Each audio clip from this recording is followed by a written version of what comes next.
Hello and welcome, I'm Olis Gerjuk and you're watching Head to Head with UATV.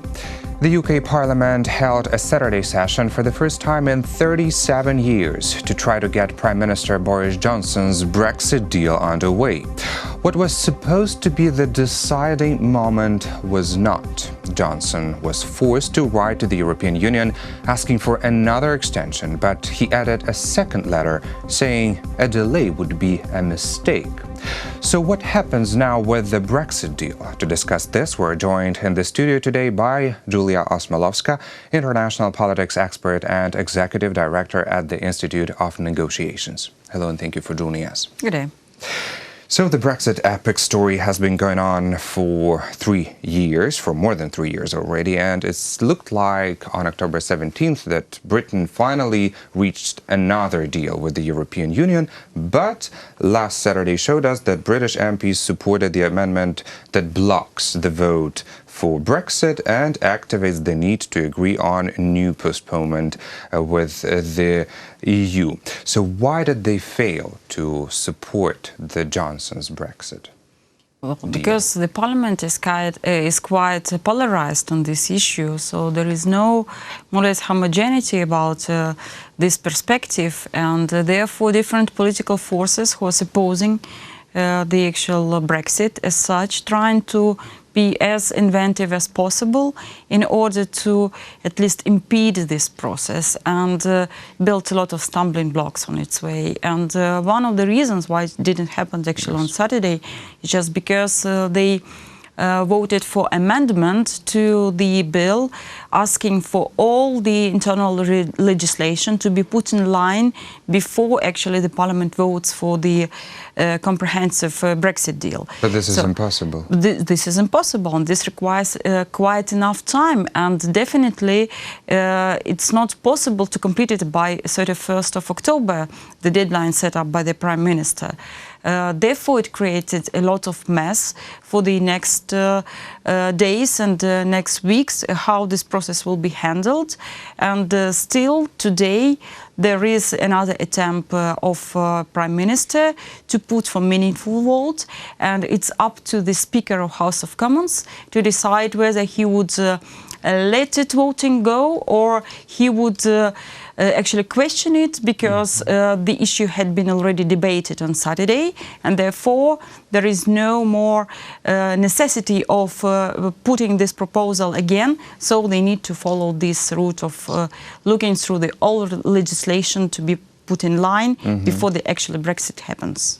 Except of this amendment, could you please outline all the main issues that made the Parliament being polarized over? Well, we can tell in principle that there are in for Brexit and they are against Brexit politicians, but also the question of substance matters. So we have some group in between, some of them which could be leaning towards the new version of a deal agreed by Prime Minister Johnson. Even some of Labour MPs would be following the suit. But there are some Tories who are against the new version of the deal prepared by Johnson.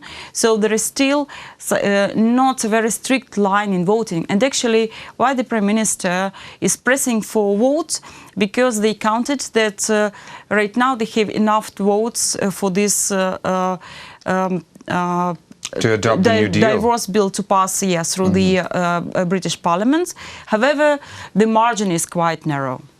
Well, let's remember the last deal that was concluded by Theresa May and the European Union a year ago, back in 2018, and she was not able to approve the deal in the British Parliament.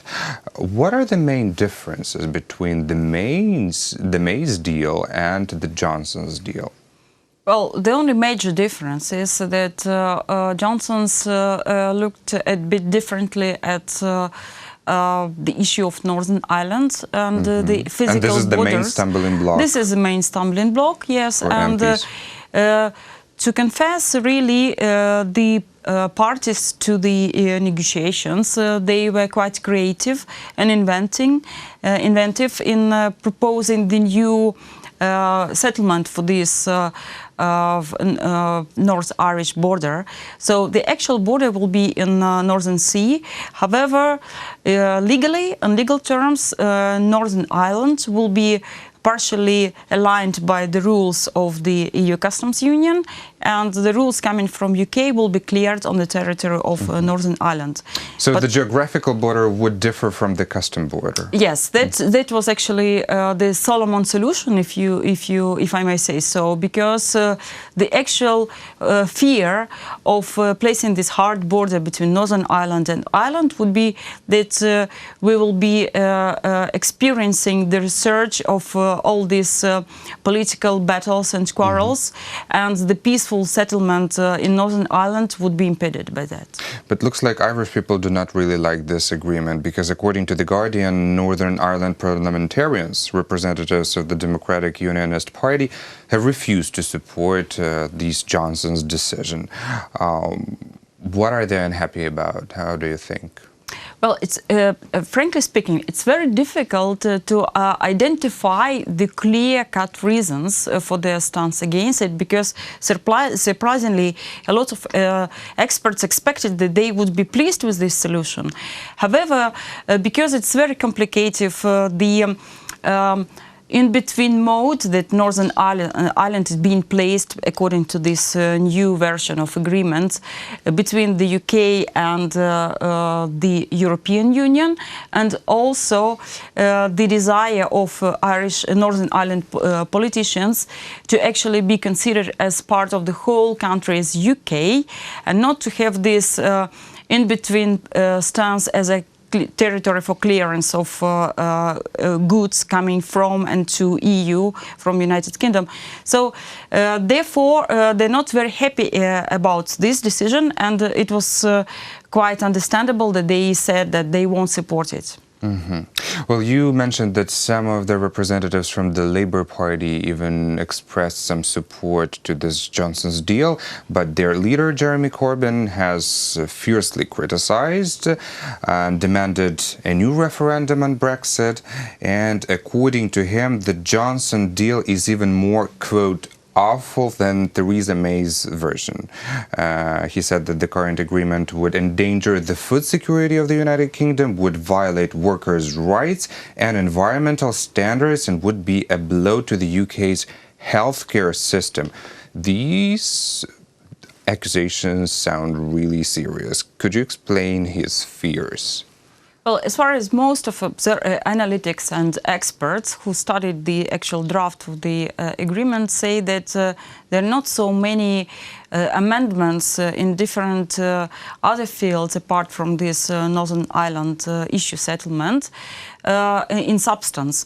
But the trick is that a lot of people already so sick and tired of all this saga of Brexit, so even MPs, that they would be keen to accept even not very ideal version of agreement, but at least some kind of agreement. Therefore, Prime Minister hopes that his version will be supported by the Parliament, just because everybody has been so exhausted with all this process. For Labourers, it's quite clear that they would like to opt for a second referendum, asking a question of the population, would you support this kind of a deal or not? But can you believe that an ordinary person would take a lengthy time and he would have enough expertise to judge the essence of agreement and then to make his conscience choice? This is very difficult. I think that, again, the idea of a referendum is being played on emotional side, and also or is this a populism? Pardon me? Is this a populism? It is a populism because, but at least for Labour Party, this could reverse the process and support their stance to stay in the EU. This is something that the majority of the Labour Party wants. So therefore, they're playing with these feelings and this populist sentiment, if you wish. But the trick is, as I said, because everybody is so tired of this process, so a lot of people would probably follow the suit saying that, okay, we voted once for leave it, so we need finally to complete this and not to come back to this issue again. Right. It's interesting that Angela Merkel and Jean-Claude Juncker and also Boris Johnson refer to this New Deal as to some kind of a soft, maybe win-win solution. Would you agree? I wouldn't dare to make an assessment of the whole agreement because I haven't read it in full and not to compare it with the previous version. But as an expert in negotiations, especially in such multitask negotiations and multi-side negotiations, I would say that this is quite obvious that they expressed and labeled this agreement as a good one, because they also want to finalize this process as soon as possible, and because it's very difficult for them to get reconsidered and renegotiated all the issues once and again with all the 27 countries. So therefore they also want to complete this process as soon as possible, disregarding the quality of the result. So what happens next? As I said in the introduction, Johnson sent an unsigned letter to Brussels asking for an extension, along with a signed letter saying he believed a further delay would be a mistake. We know that he was a big opponent of asking for another extension. So what happens now with the Brexit deal? What's your forecast? Very much will depend on this decision of having or not a meaningful vote on Monday. So so far we don't have this decision, and if they do, so everything will depend on how the Parliament votes for this kind of an agreement. If they do yes, so then they need to complete all this legislation in line in order to implement it and get it incorporated by the time UK leaves EU. And for this reason, however, they will have an principle yes to an agreement. All this task will be a sort of procedural one, and for this the EU can grant an extension of 2 to 3 months to complete it. But this is something that the Prime Minister would like to follow. He wants to have first a principle agreement, a principle yes to the general agreement, and then to all this necessary legislation to be incorporated in the UK political system. However, the opposition parties try to play the different game rounds. They try to make a lot of obstacles with all these technical formalities.